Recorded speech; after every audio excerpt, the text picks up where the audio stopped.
Good morning छात्रों। आज अपन पढ़ेंगे अध्याय 5 समानांतर श्रेणी। समांतर श्रेणी को इंग्लिश में कहते हैं अर्थमेटिक प्रोग्रेशन। अब देखिए, सबसे पहले मैं अनुक्रम के बारे में बताता हूँ। अनुक्रम का मतलब होता है जैसे संख्याएं अगर हम लिख दें तो इसको हम कहते हैं अनुक्रम। जिस प्रकार से अगर फूल रखे हुए हैं तो वो केवल फूल कहलाते हैं, लेकिन अगर धागे में पिरो दिए जाए तो वो माला कहलाती है। उसी प्रकार से अगर संख्या रखी है तो वो अनुक्रम कहलाता है, लेकिन अगर संख्याओं को प्लस माइनस से जोड़ दिया जाए तो वो सीरीज कहलाती है या श्रेणी कहलाती है। अब क्योंकि हमारे पास श्रेणियां 3 प्रकार की होती है। एक होती समांतर श्रेणी जिसको एपी कहते हैं, जिसके पदों में समान अंतर होता है, इसे समांतर श्रेणी कहते हैं। एक होती हरात्मक श्रेणी जिसको एचपी कहते हैं, ये जस्ट समांतर श्रेणी की उल्टी होती है।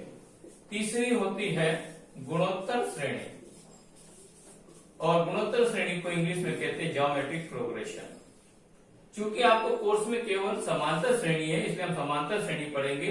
ये 11th क्लास में आप लोग जाके पढ़ सकते हैं। अब देखिए, इस श्रेणी को लिखने का एक तरीका यह है, a plus D, a plus 2d, इस तरह से भी हम लिख सकते हैं। यहां पर a का मतलब हम मानते प्रथम पद, d का मतलब सारो अंतर। अब देखिए, श्रेणी का nवां पद निकालना है। मान लीजिए कोई सा भी पद निकालना तो इसको nवां पद निकालने का तरीका होता है, इसका फॉर्मूला होता है कि nवां पद ज्ञात करने के लिए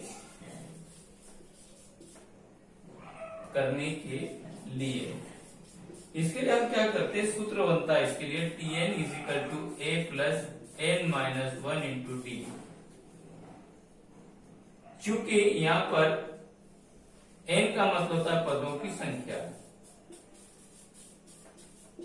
और a का मतलब प्रथम पद, और d का मतलब तो आपको मालूम है सार्वंतर। अब सार्वंतर निकालते कैसे?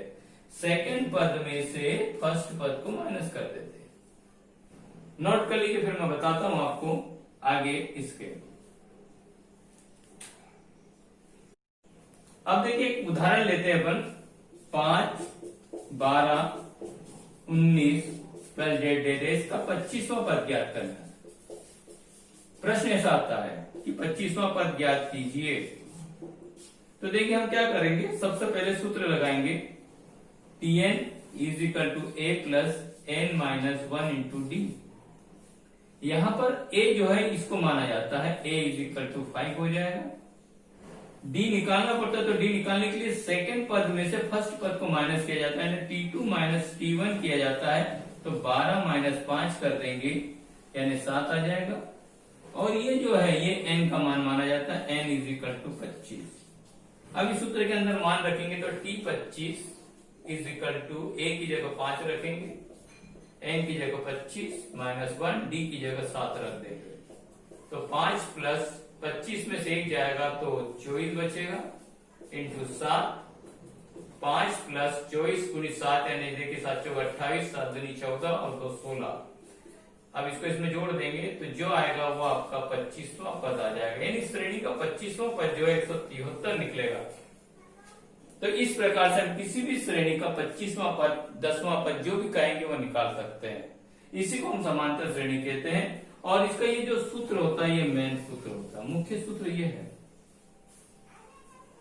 अब देखिए, इसमें क्या होता है, पदों का योग निकालने के लिए भी सूत्र होता है, पदों का योग।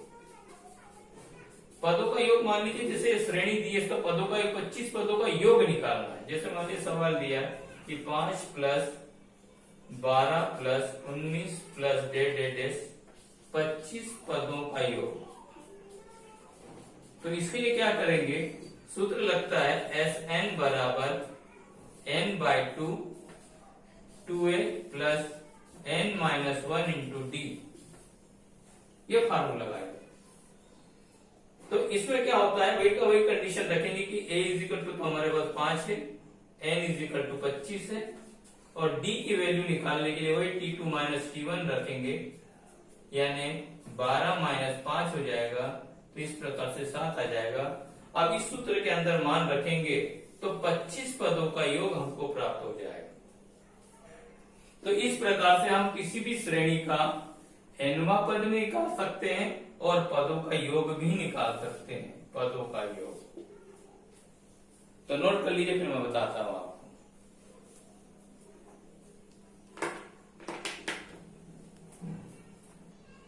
अब देखिए एक एग्जांपल और लेते हैं। मान लीजिए एक सवाल दिया आपको कि 7, 11, 15 का 31वां पद ज्ञात कीजिए।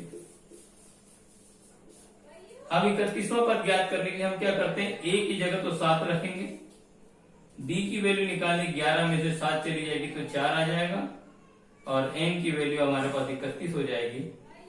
फार्मूला लगाएंगे, tn is equal to a plus n minus 1 into d. t5 हो जाएगा यहाँ पर, oh sorry t31 is equal to a की जगह पर हम 7 रख देंगे, n की जगह 31 माइनस 1 और d की जगह हमारा मान है 4।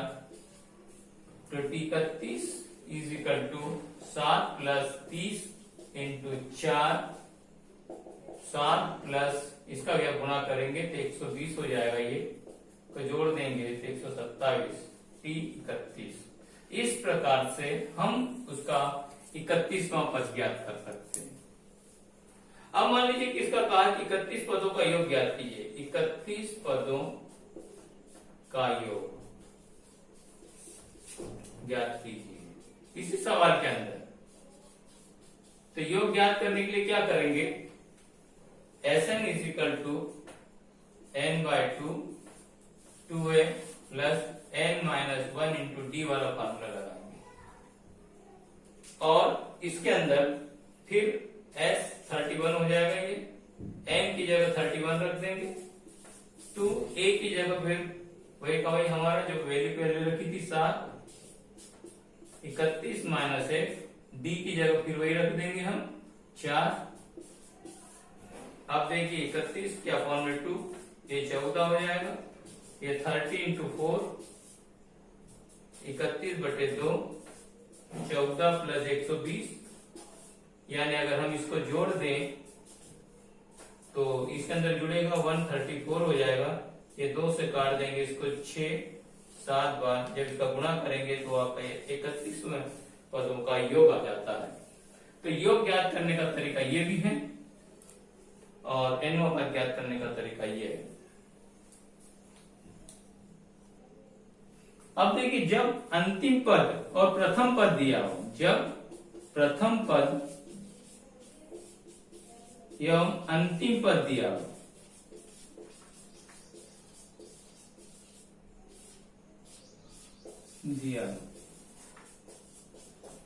और पदों का योग निकालना हो, और श्रेणी के पदों का योग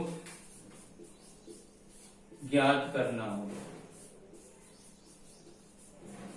ऐसी कंडीशन में हम क्या करते हैं, फार्मूला बदल कर लगाएंगे n/2 a प्लस a लगा देते इस प्रकार से।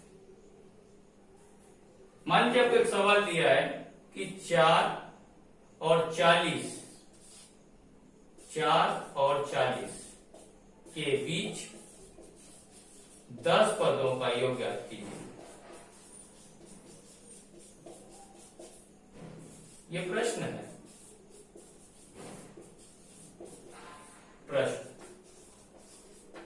ऐसी कंडीशन में हम क्या करेंगे, ये वाला फार्मूला लगाएंगे, क्यों, क्योंकि हमारे पास हल में देखिए कैसा करेंगे, a की वैल्यू हमारे पास 4 है और अंतिम पद यानी l की वैल्यू जो है 40 है, उसी प्रकार से n की वैल्यू 10 है। फार्मूले में मान रखेंगे तो Sn is equal to n/2 a plus l, n की जगह 10 रख देंगे बाय 2, a की जगह 4 रख देंगे और यहाँ 40 कर देंगे। 2 से अगर कट रहा तो काट सकते हैं इसको, 5 इंटू 44, अब इसको गुणा कर देंगे 220। इस प्रकार से 10 पदों का जो योग है वो 220 आ जाता है। तो ऐसे ही जब अंतिम पद और प्रथम पद दिया हो तो पदों का योग ज्ञात करने के लिए हम ये फॉर्मूला लगाते हैं, नोट कर लीजिए।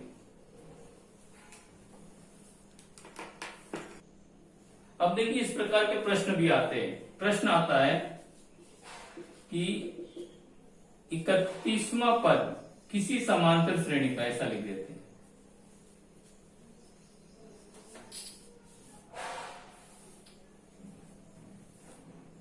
प्रश्न आता है कि किसी समांतर श्रेणी का, किसी समानांतर श्रेणी का 15वां पद